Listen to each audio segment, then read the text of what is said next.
भाई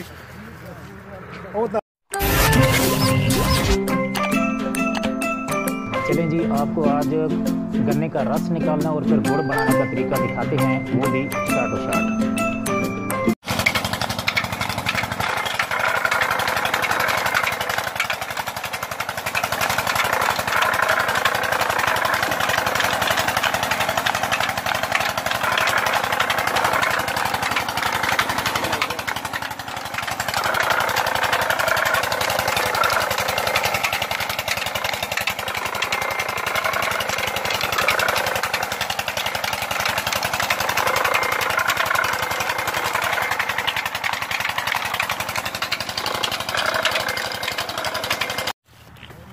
भाई